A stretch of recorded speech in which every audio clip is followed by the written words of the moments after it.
Hi, everyone. Welcome to the third online lecture for the Politics of U.S. Public Policy. In the last lecture, we talked about the role of interest groups in shaping public policy, and in particular, the way in which narrow economic interests might be able to block efforts to address market failures. Well, today we're going to turn to our policy and action module and really think about how the dynamics that we've been talking about in the last two lectures apply in energy and environmental policy. So today we'll be talking about U.S. policy in this area broadly, and then on Wednesday we're going to turn to the existential issue of climate change. Okay, so I'm going to start off by just recapping and elaborating a little bit what we started talking about last week, namely the ways in which government can address market failures, and in particular, the ways in which it can address externalities, right? When the costs and the benefits of a good for the individuals involved in the market transaction aren't the same as the cost and benefits of that good for society as a whole. Externalities are a concept that we've known for at least 100 years, probably longer than that, but economists have been talking about it for at least 100 years. And they're really fundamental to thinking about environmental policy. So after having done that recap and elaboration, I'm going to turn to a great success story, one that is Paul Pearson and I point out in our book, American Amnesia, really illustrates the positive power of government to improve the welfare of society when it addresses key market failures. And in the book, Paul and I jokingly say that the story of the 20th century could be written with a very boring headline. Things are getting better slowly because of government. And that's certainly the true in environmental policy, though, as we'll see, they actually got better very quickly. And more recently, we've seen much slower progress. So the most well-known case of this, of course, is air and water pollution, but I'll also talk about a less well-known but equally revealing case, namely the problems that were posed by the widespread use of lead, both in gasoline and in paint, that poisoned literally millions of Americans and had very profound effects. And of course, we've seen most recently the lead poisoning crisis in Flint, Michigan, and that really drives home the extent to which lead is still a danger to many Americans, particularly children. And it also illustrates a second point that I will be making, which is that while we made enormous progress in the decades after the major environmental statutes of the 1960s and 70s, that progress has slowed. And indeed, the efforts to address major environmental challenges, particularly the existential challenge of climate change, are very weak today relative to the scale of the problems. So as I said, externalities have been understood for at least 100 years. And it was literally 100 years ago that Sir Arthur Cecil Pigou, a British economist, laid out the basics of the economics of externalities. You'll remember that an externality is a cost or a benefit, though we're mostly focusing on cost, that occurs in the market when neither the buyer or the seller has any incentive to take into account that cost. In essence, it's a divorce between the individual benefits of a market transaction and the social benefits of a market transaction. I have a supplemental mini lecture showing this using the basic supply-demand curve approach of economics, but you don't need to know that to understand the basic idea of externalities. Pigou has gotten something of a renaissance lately. The economist Greg Mankiw has created what he calls the Pigou Club.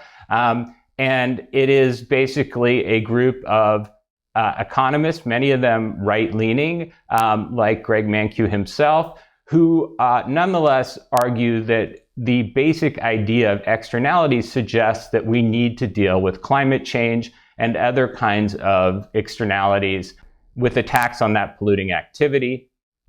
And the Pigou Club is an illustration, I think, that among economists, this basic idea that externalities are a problem that needs to be addressed by government is really not controversial.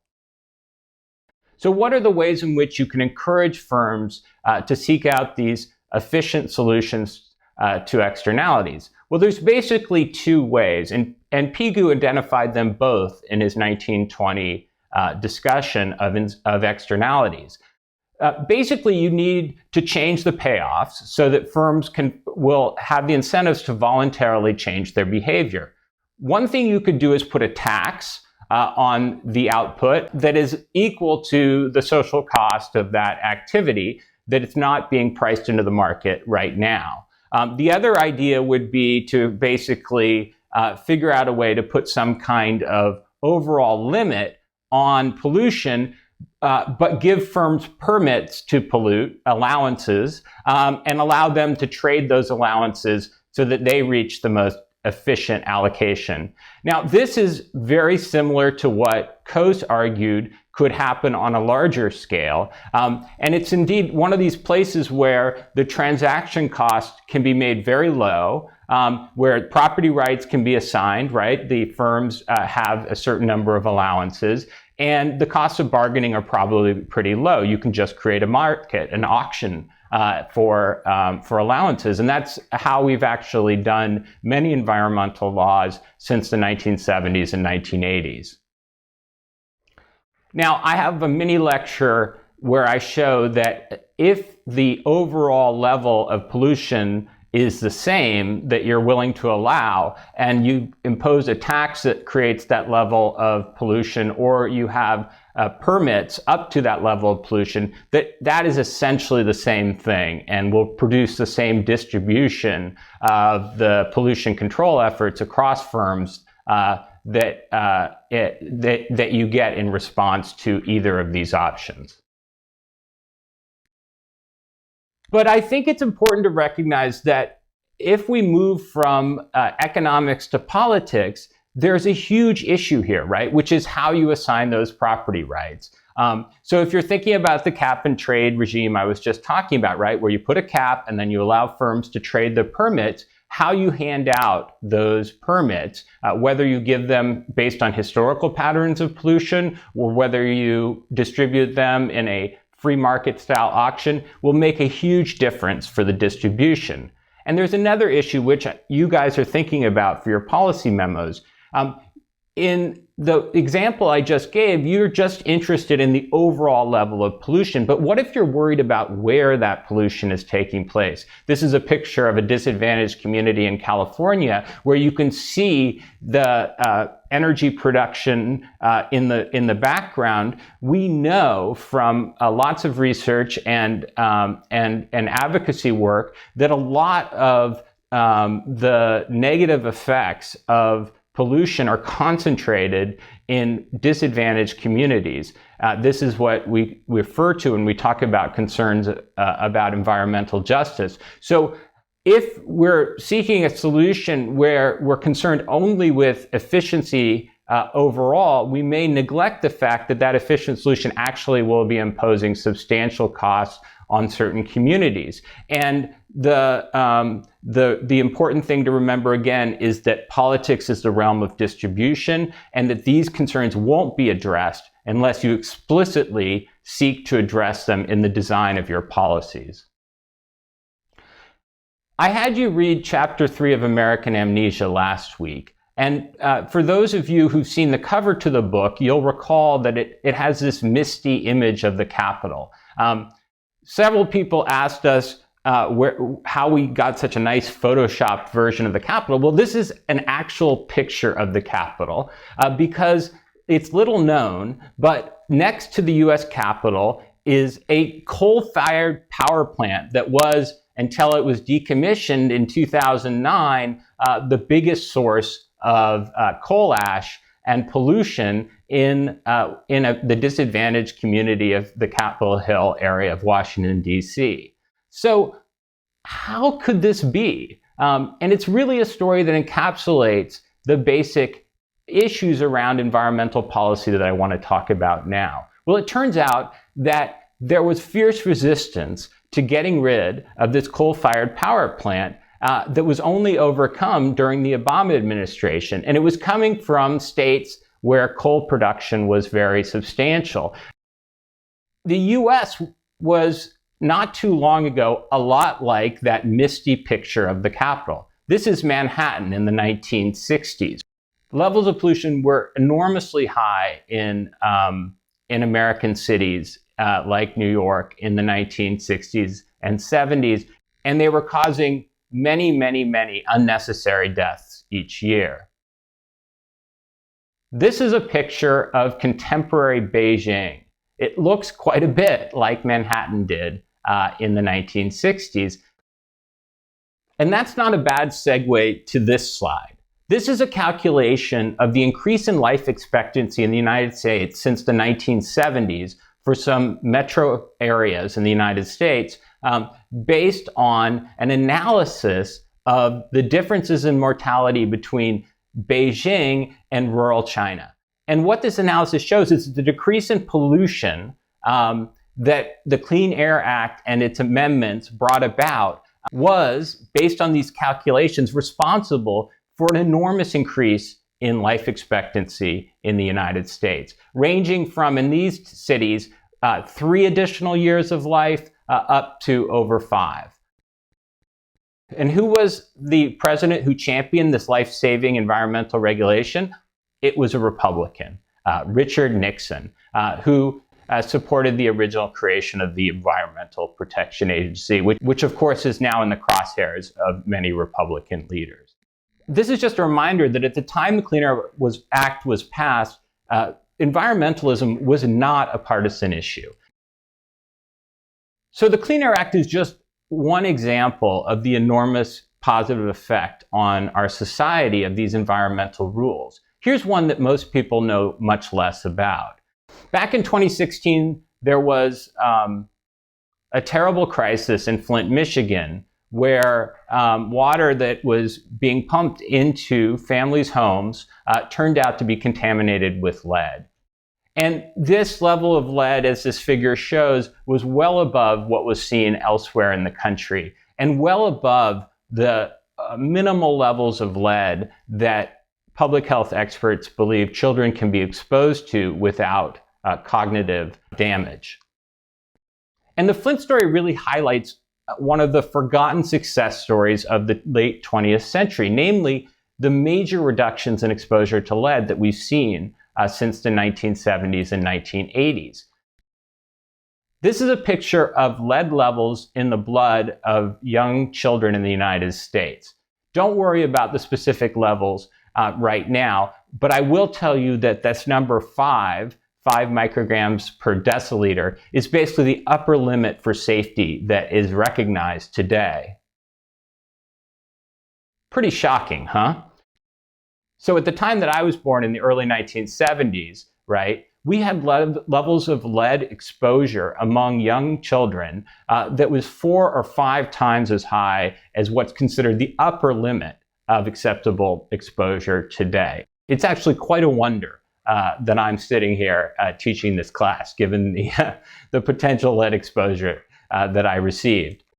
So many of you know that lead was put into paint, but what's less well known is that lead was also put into gasoline. Why was it put into gasoline? Well, it turned out that adding lead to gasoline reduced the knock effect in engines.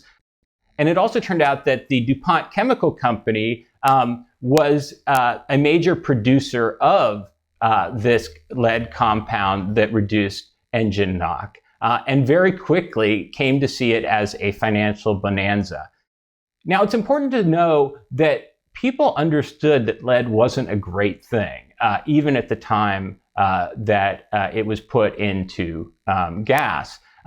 But obviously, they did not understand the full ramifications, because leaded gasoline essentially spewed lead into the environment, where it was picked up, it was in soil, it was on surfaces, and just like the lead that comes from lead paint dust, it was being ingested by and affecting the cognitive development of young Americans across the United States. The blogger Kevin Drum has recently highlighted that the decline in lead, because we banned leaded gasoline and then banned lead in paint, the decline in lead exposure is probably one of the major reasons for the decline in crime in recent years in the United States. Both the spike in crime and the decline in crime may have a lot to do with both the rise and then control of lead in the United States. That's because lead has very substantial effects on the cognitive development of children, including their intelligence as well as their self-control. So what are the lessons of this now relatively forgotten example? Well, one is that these benefits are enormous, right? Let's go back to the Clean Air Act. There are credible estimates that the Clean Air Act has resulted in literally $22 trillion in social benefits just between 1970 and 1990. Those $22 trillion in benefits pale in comparison to the $500 billion or so that it's estimated it costs companies and other actors to comply with the Clean Air Act. The second thing that's pretty clear when you look at the lead example is that lots of smart people tended to discount the long-term effects. And this is just, I think, a more general point that we've considered before, that people don't always act rationally when it comes to major choices they have to make, especially those governing risks. So there's a wonderful paper by Andrew Healy and Neil Malhotra that shows that voters behave myopically when it comes to natural disaster policy. That is, they tend to punish politicians if they don't respond well to disasters, but they do not reward them for preparing for disasters in advance. That seems like a pretty important message to understand as we cope with the pandemic we're facing today. It may well produce, and I think it will produce, major political fallout. But the fact is that politicians have been for decades underfunding the kinds of measures that would have prepared us better for the pandemic with no political backlash whatsoever. This is just one example from Kevin Drum's work in Mother Jones, showing just how much it would be worth it for us to invest in some simple lead abatement efforts. But there's a final lesson from the lead episode. Remember that quote from Pierre Dupont. Some people benefited a lot from having lead in gasoline, and those economic interests fought very hard to prevent a public health response. Remember our discussion of rent seeking, right?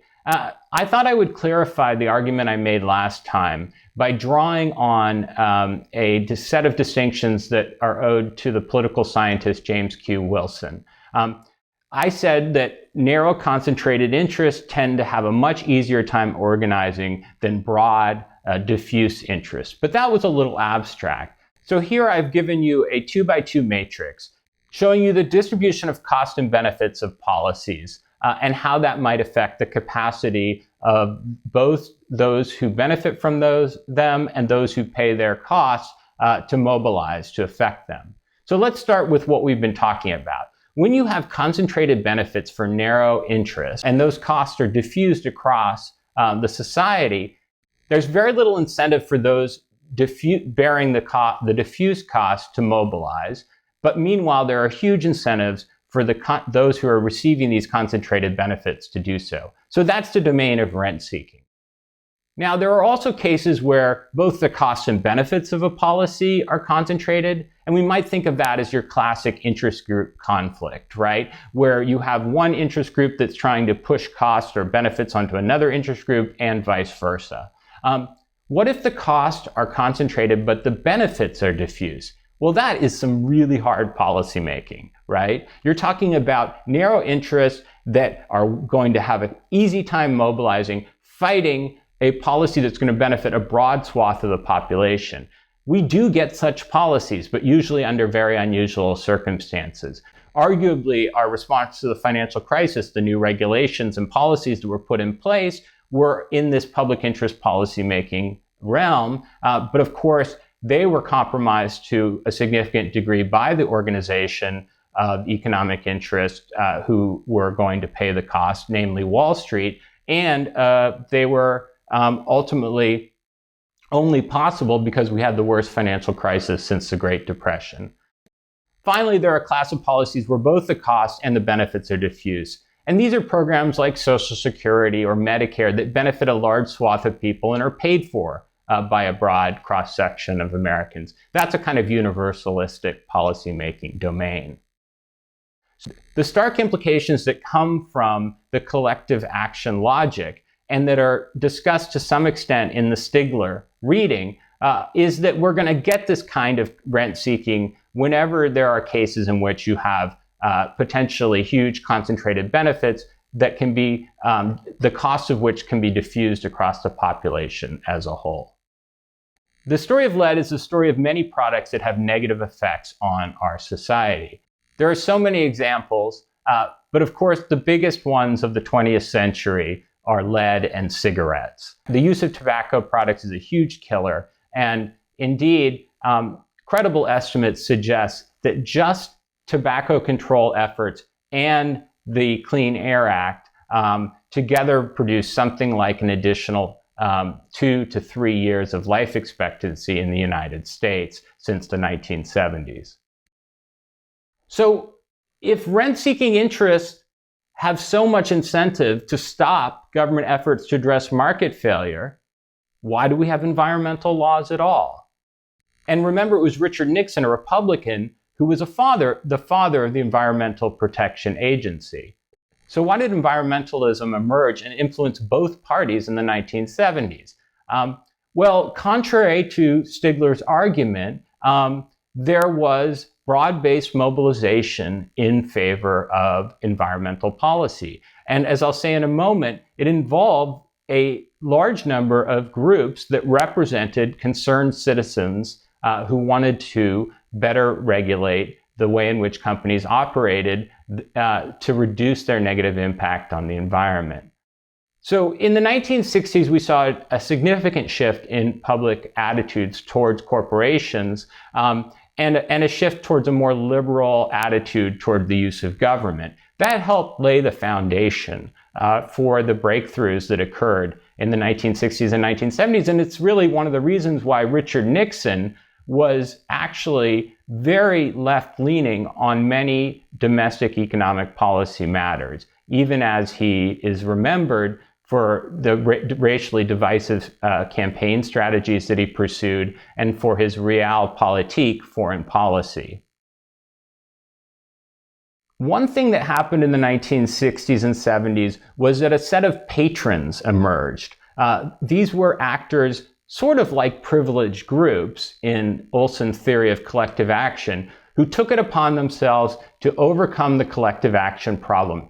And they did it mostly by giving groups money. The 1960s and 70s saw the emergence of a set of foundations like the Ford Foundation that were willing to invest in long-term organization building by groups that represented broad cross-sections of citizens. This period saw a lot of public interest policymaking, which makes it quite distinct from recent American politics. The reasons for this were many, and they include the ones we just discussed. But I think one thing that's important to remember is that partisanship was not nearly as strong as it is today, and that there was shifting opportunities across the party boundaries for policymakers to play an entrepreneurial role.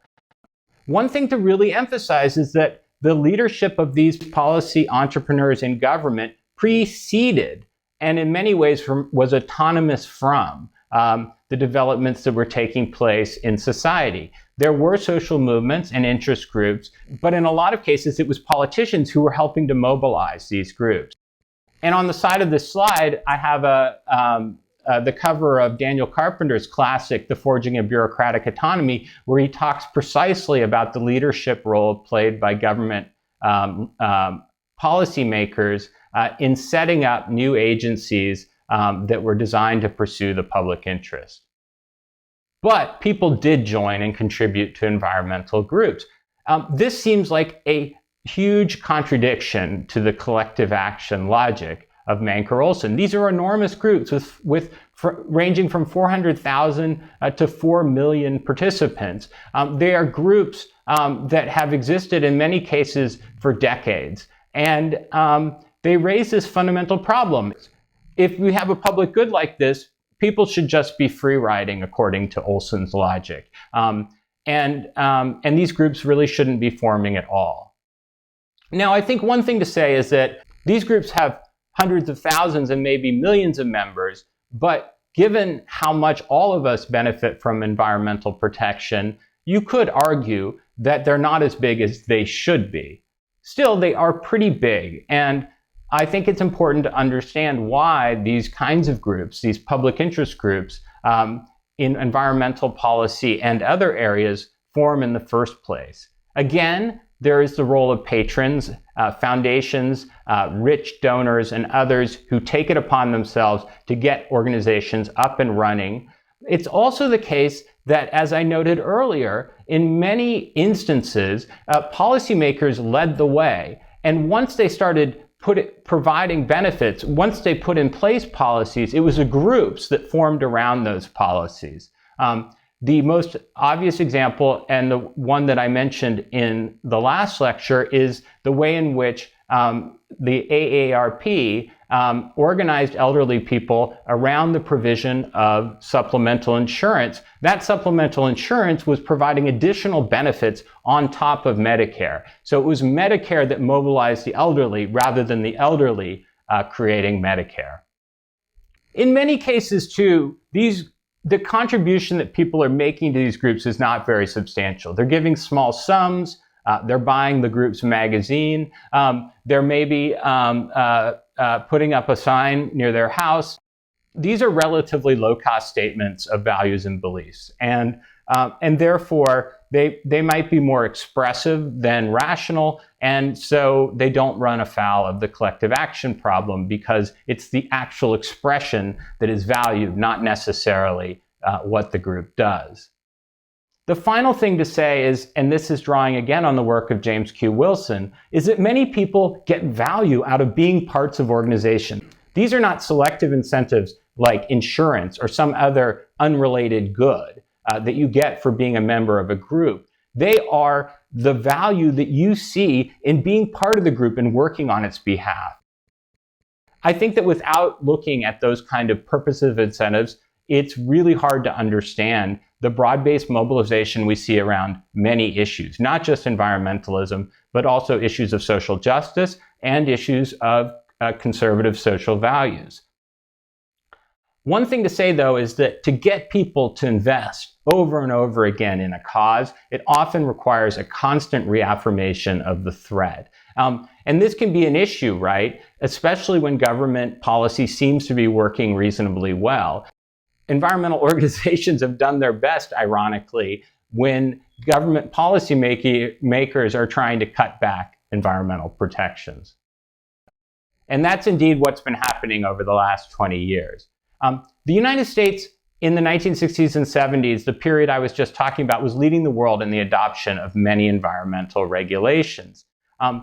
But starting in the 1980s, it went from being a leader toward being a laggard. And especially in the 2000s and beyond, America's progress on many environmental fronts stalled out. We're a bit like the tortoise and the hare, right? We were rushing ahead, but at some point we sort of started lollygagging, and the tortoise, which is other countries that started later than us, ambled by us, continuing to pursue environmental progress.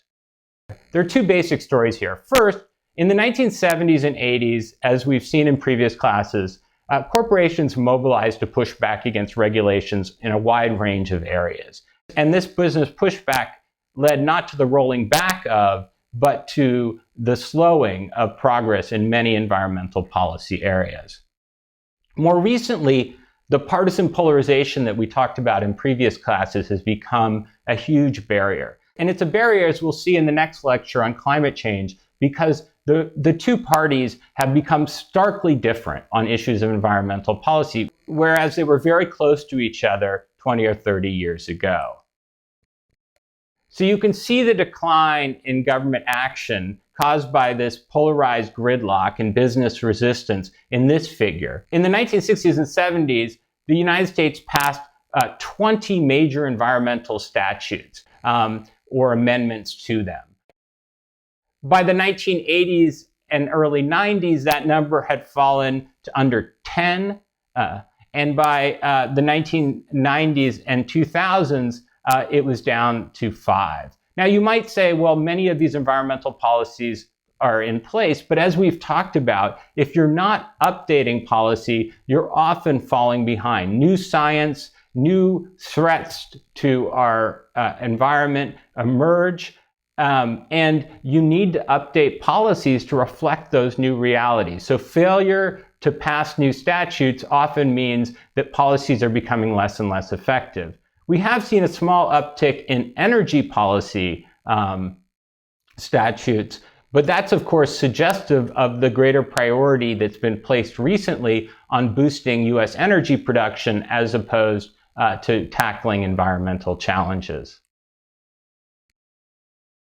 So the polarization we see is at both the elite and the mass level. This figure comes from the work of Theda Skocpol, and it's similar in its basic structure to some of the earlier analyses we looked at, showing how Republicans and Democrats in Congress have moved apart. So that blue line is the Democrats in Congress's average score from the League of Conservation Voters.